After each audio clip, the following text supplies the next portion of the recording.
Kembali bersama kami dalam Selamat Pagi Malaysia dan seterusnya kita akan melihat kepada sektor alam sekitar. Apakah ia akan mendapat anjakan paradigma yang baru dalam belanjawan yang akan diumumkan tidak lama lagi. Pengubahsuaian sedikit terhadap belanjawan yang telah diumumkan untuk negara sebelum ini bagi tahun 2023 dan apakah pula fungsi dan peranan kita sebagai rakyat Malaysia dalam memastikan kelestarian alam sekitar. Era baru melestarikan alam sekitar, kita bersama dengan Profesor Madya Dr. Zainal Abidin Sanusi, Pengarah Pusat Sejahtera untuk Kelestarian Alam dan Manusia di Universiti Islam Antarabangsa Malaysia. Terima kasih kerana bersama kami. Terima kasih. Terima kasih. Kesedaran tentang penjagaan dan kelestarian alam itu saya rasa sudah mencapai satu tahap yang tinggi di kalangan rakyat Malaysia. Setuju? Ya, saya setuju. Berbanding dengan sebelum memang kesedaran tinggi, tetapi kesedaran tidak menyelesaikan isu alam sekitar. Kesedaran ini memang sudah lama ada, tapi yang tidak ada, yang serius, yang perlu dipertingkatkan secara serius adalah tindakan. Sebab selagi tidak ada tindakan, kesedaran banyak mana pun tidak akan membantu isu alam sekitar. Ya, kita ambil contoh misalnya, kalau orang tu mungkin kesedaran yang tinggi, tapi bila tidak diterjemahkan menjaga alam sekitar dari segi buang sampah yang mudah-mudah saja, itu pun sudah menunjukkan bahawa kita boleh dapat kesedaran paling tinggi, tetapi akhirnya isu batang kali misalnya, ya, isu banjir misalnya, apa tindakan yang perlu di sebaliknya? Kita tahu ini adalah kesan daripada climate change dan kita tahu kesedaran itu ada, tapi action itu, tindakan itu yang sebenarnya yang kita sangat perlu sekarang ni. Dan kita tak mau mengulang-ulang cerita, sebab tu saya nampak bahawa era baru ni kalau boleh kita buat satu momentum baru, ini adalah zaman actioning. Kalau dalam future sekarang kita actioning part. Zaman tindakan, bukan lagi retorik, bukan lagi sembang. Saya rasa dalam SPM pun dah banyak kali dan saya pun dah bicara dengan banyak kali. Jadi saya fikir bagaimana lagi cara untuk kita jadikan atau immediately terjemahkan kesedaran itu pada tindakan. Dalam tahun 2022 saya dapat lihat banyak syarikat di dalam negara kita menggunakan istilah ESG. Saya rasa itu tekanan daripada faktor luaran atau apa, saya kurang pasti. Namun ESG itu semakin digunakan sebagai kata kunci untuk merakumi segala tindakan berkaitan dengan penjagaan alam sekitar. Apakah pandangan doktor tentang konsep ESG? Konsep ESG ini dia E itu adalah environment, S adalah social dan G adalah governance lah untuk yang belum arif, ya. Ini satu currency bagaimana kita nak memastikan bahawa company-company besar, misalnya syarikat-syarikat besar ini bukan sekadar membuat ini adalah atas sebab CSR. Ya, memang dia dah lama buat ini, tetapi tindakan yang perlu dilakukan perlu berstruktur dan perlu lebih terancang. Bukan sekadar kerja kebajikan, bukan sekadar sumbangan sedikit-sedikit, ya. Tetapi Tarun, saya melihat ESG ini untuk company besar. Tapi kita sudah sampai zaman di mana katakan isu banjir, ya, di Kelantan, di Terengganu, isu batang kali misalnya. Sejauh mana keterkaitan itu dengan company-company besar? Saya rasa ini ada kaitan dengan banyak faktor-faktor lain yang tidak terangkum oleh ESG. Jadi di situ kita perlu tarik dan kita perlu angkat. Kita sudah sampai peringkat di mana isu alam sekitar ini sangat organik. Sangat organik maknanya peringkat kecil-kecil sudah berlaku. Yang di luar kawalan polisi, yang di luar kawalan EIA. Saya rasa itu yang sebenarnya memerlukan momentum baru. Supaya kita tangani keseluruhan. Sebab kalau kita mengenai ESG pun, belum pasti isu-isu besar di bawah. Isu-isu yang di bawah ini di peringkat yang di kampung-kampung misalnya, di komuniti misalnya, tertangkap atau terangkum oleh ESG. Baik, jadi dalam kajian doktor, apakah faktor-faktor utama di pihak akar umbi yang menjadi legacy issues kita yang belum diselesaikan, yang menyebabkan faktor-faktor bencana seperti yang kita lihat menjadi satu kitaran tahunan yang kita alami setiap kali? Ya, saya melihat mungkin sebelum ini kita melihat isu alam sekitar ni isu alam sekitar sahaja. Maksudnya kita bersihkan sampai selesai masalah. Tidak. Ya. Isu ini sangat berkait dengan isu ekonomi, food security dan isu sosial. Jadi kalau kita tidak tangani serentak, dalam kata lain tangani secara pembangunan lestari lah, ya, SDG, ya.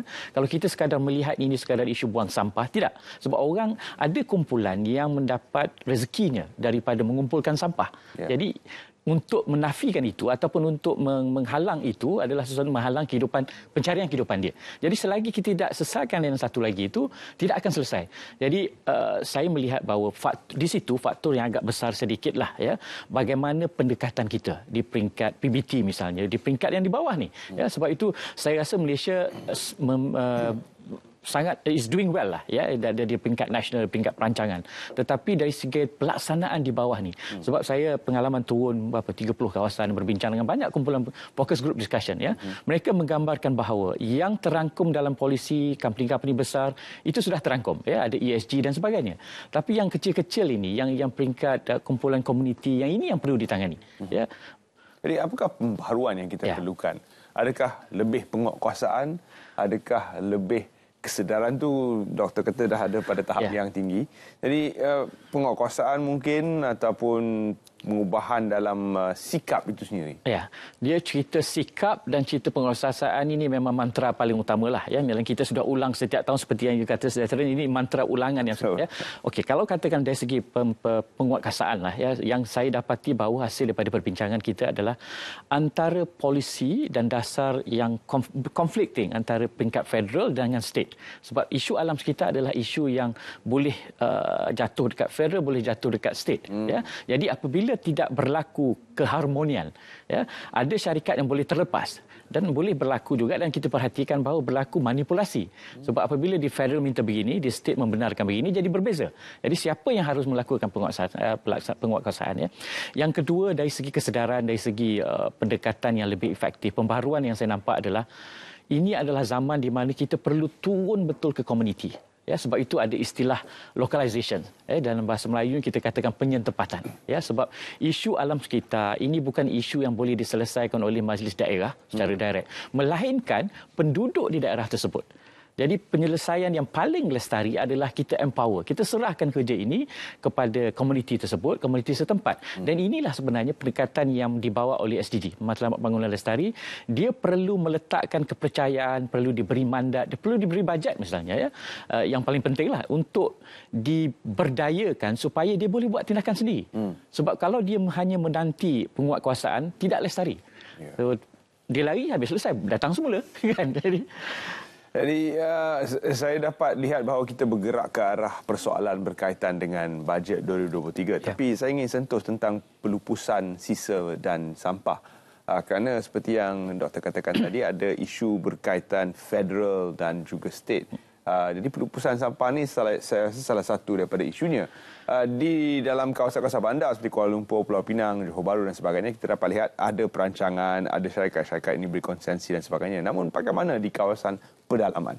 Pelupusan sisa di kawasan itu juga perlu diambil kira, dan kawasan muka bumi yang mana seperti negeri-negeri Pahang, Sarawak, Sabah adalah luas di luar bandar. Bagaimana dengan sistem pelupusan sisa pepejal, sampah dan sebagainya di kawasan-kawasan seperti itu?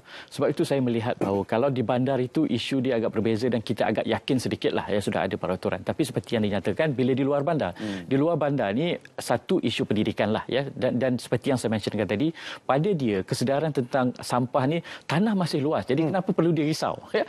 Jadi apa yang perlu dilakukan adalah PBT perlu memberikan kesedaran lah. Pada saya kesedaran ya dari segi pendidikan. Dan pendidikan ini harus dilihat dengan cara yang baru, bukan sekadar kempen, letak poster. Tak jadi. Itu zaman dululah.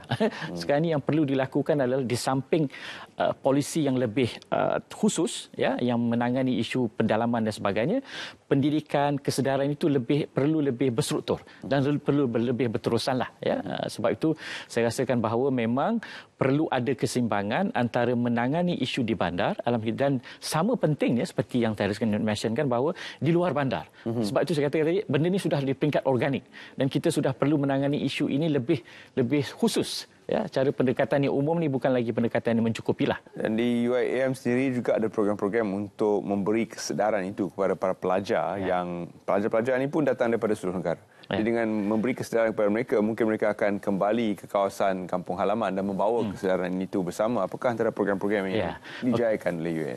Di UiAM ini sebab kita sedar bahawa mereka ini akan keluar menjadi policy maker. Mereka akan keluar jadi pemimpin. Jadi jiwanya itu perlu dididik. Jadi apa yang perlu dilakukan sekarang? Setiap pelajar UiAM wajib belajar tentang alam sekitar, wajib belajar tentang bangunan lestari, dan yang lebih kritikal adalah mereka ini 2 semester dia mesti turun ke komuniti. Jadi bila dia turun, kalau kita boleh lihat gambar, bila dia turun ke komuniti, di samping untuk dia akan turun ke kawasan pedalaman tersebut. Jadi ini sesuatu, kalau dulu ini adalah aktiviti kelab. Mungkin zaman kita belajar kan ini kelab alam sekitar. Tak cukup. Sekarang ini Isu alam sekitar, isu community engagement adalah perkara yang harus menjadi integral part. Jadi dalam satu semester kita ada lebih kurang 3,000 pelajar untuk 200 projek. Wow. Setiap semester. Jadi kita harapkan bahawa inilah momentum yang kita nak. Jadi kita mengharapkan sokongan kerajaan baru, kementerian dengan menteri yang baru, kita mengharapkan bahawa menjadikan projek seperti community engagement alam sekitar ini sesuatu yang wajib. Yang bukan pilihan, sebab selalu jadi pilihan. Ya, saya presiden kelab alam sekitar. So benda yang sekarang ni saya pelajar alam sekitar. So hari alam sekitar adalah hari-hari. So itu pendekatan dia ada juga. Dulu kelab alam sekitar ni antara kelab yang ahlinya ramai tapi aktiviti masa aktiviti itu ahlinya kurang. Ya, itu sama-sama kita. Ahlinya memang ramai. Ya. Dan esok akan dijadualkan satu aktiviti yang wajib untuk semua pelajar. Jadi apakah aktiviti yang mungkin boleh dicontohi juga oleh universiti-universiti lain yang sedang menonton pada kita? Ya, dia setiap hujung minggu sekarang berlaku. Semesta bila setiap hujung minggu berlaku macam-macam program, ya. Hari alam sekitar, Wira alam sekitar, dan hari ini pagi ini sedang berlaku sekarang ini rektor dengan beberapa pelajar pengumpulan semula pakaian-pakaian terpakai untuk diberikan kepada yang memerlukan. Jadi boleh lihat bahawa setiap hari, dan ini yang penting yang saya rasa ingin ketengahkan adalah ini bukan subjek yang seperti macam ini adalah subjek wajib yang jadi formal education. Sebab seperti kata tadi, dia boleh mempunyai kesedaran dan cakna, tetapi kalau tidak dididik untuk menjadikan ia tindakan, dia akan tersimpan di classroom, akan tersimpan di Dewan Peperiksaan. Habis periksa dapat A, orang yang sama juga mencemarkan alam sekitar.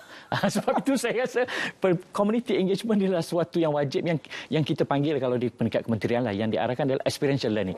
Dan River of Life, satu projek yang bakal dijayakan esok di Sungai Galeng, Kuantan. Ya, betul. Mungkin Dr. boleh ceritakan sedikit tentang program ini secara khusus. Okey. Ya, River of Life ini dia seluruh Malaysia memang ada River of Life, tetapi dia berlaku seperti di komuniti kadang-kadang secara ad hoc, ya. Jadi sekarang ni apa yang kita lakukan adalah 2 kumpulan atau 3 kumpulan pelajar semesta ini akan buat program ini di Kuantan. Ini program di Kuantan, ya, di Gombak pun ada, ya. Tetapi program ini bila dia selesai, kumpulan yang akan datang akan menyambung projek yang sama juga. Jadi yang pentingnya adalah pelajar ini turun ke komuniti. Jadi mereka inilah yang jadi pendidik. Kalau katakan cerita tadi di pedalaman, kan mereka yang tinggal di sungai itu mungkin tidak punya kesedaran yang tinggi. Jadi pelajar kita bantu buat poster dan sebagainya, dan engagement one to one. Dan dia profilkan. Jadi dia campurkan pendekatan akademik dan pendekatan casual dengan komuniti. Adakah sebagai ahli akademia pada ketika diumumkan dan dibentangkan bajet 2023 dulu, Doktor berpuas hati dengan kandungan-kandungan yang berkhusus kepada alam sekitar? Ya. Kalau kita lihat secara perbandingan lah, saban tahun bajet untuk alam sekitar, bajet untuk pembangunan lestari memang semakin bertambah, dan khusus dan pendekatan pun semakin khusus, ya. Kalau dalam untuk bajet 2023 ini kita boleh tengok bahawa ada 3 fokus, ya. Dia melihat dari segi pembangunan mampan. Ini khususlah pada saya melihat itu konteks dan penulisan yang khusus untuk pembangunan lestari. So dalam pembangunan mampan itu ada carbon neutral, ya, ada juga dari satu lagi kelangsungan biodiversity, dan yang ketiga yang berkait dengan yang saya sangat tertarik ini dan sangat teruja adalah komuniti lestari. Sebab saya rasa seperti yang saya katakan tadi, buatlah yang besar-besar di mana pun, tetapi akhirnya punca asas utama mereka ini datang daripada keluarga. Jadi kalau komuniti itu tidak dilestarikan, tak akan terhasil yang lain-lain, ya. Jadi dalam dalam komuniti lestari itu kita lihat pelbagai peruntukan yang adalah, ya. Misalnya kalau mengikut yang peruntukan yang dibentangkan sebelum ini, ya, kita ada 20 juta diberikan untuk APPGM, All Party Parliamentary Group, which is community projects yang di bawah parlimen tetapi turun ke komuniti. Ya, saya tetap menekankan bahawa pembaharuan yang perlu dilakukan adalah peringkat komuniti. Kita berdayakan dia. Jadi saya tengok bajet ini sangat mengujakan, dan saya mengharapkanlah, ya, kalau ada penglihatan semula, dia merevise semula, dia melihat semula, yang ini dikekalkan. Ya, sebab saya rasa tidak ada jalan lain melainkan kita beri pendidikan. Dan untuk bajet ataupun tumpuan yang bersasar ini kepada belanjawan yang berkhusus untuk melestarikan alam, apakah antara penambahbaikan selain daripada mengekalkan aspek tadi, apakah penambahbaikan yang boleh dilakukan untuk memberi mungkin lebih kesedaran, mungkin lebih penguatkuasaan, di mana doktor ingin lihat? Ya, saya paling penting saya melihat sekarang ini dari segi pendidikan lah, ya, capacity building. Sebab saya rasa bila kita turun di peringkat daerah misalnya, pegawai-pegawai di peringkat daerah, di agensi daerah, agenda climate change dia cakna lah, dia sedar, tetapi tidak cukup upaya dari segi bajet dan juga dari segi kefahaman yang lebih mendalam untuk menterjemahkan bagaimana dia nak engage dengan komuniti. Jadi kalau ada peruntukan khusus untuk ini, itu yang sangat diperlukan sebab sekarang ni kita terpaksa mohon bantuan daripada syarikat besar untuk buat capacity building dan sebagainya. Jadi saya rasa sudah sampai masa di mana capacity building untuk menangani isu climate change ini memerlukan pemerhatian yang khusus dan bajet yang khusus. Sebab akhirnya kita mungkin tak boleh menyelesaikan dalam 4-5 tahun akan datang. Tapi kita fikir nasib alam kita, nasib dunia kita dan anak cucu kita. Ya. Bumi sekarang ini bukan lagi menangis. Ya. Sekarang ini meraung. Kalau kita tengok dari segi banjir dan sebagainya, itu realiti dia. Ya. Jadi kalau kita boleh gambarkan bahawa untuk momentum baru ni sebenarnya kita nak supaya setiap orang merasakan bahawa alam sekitar ini hak dia. Sebaik saja dia keluar ke rumah, even dalam rumah sekalipun. Ya, dia keluar dalam rumah dan keluar rumah, isu alam sekitar ini sesuatu yang mesti ditangani secara segera dan setiap hari.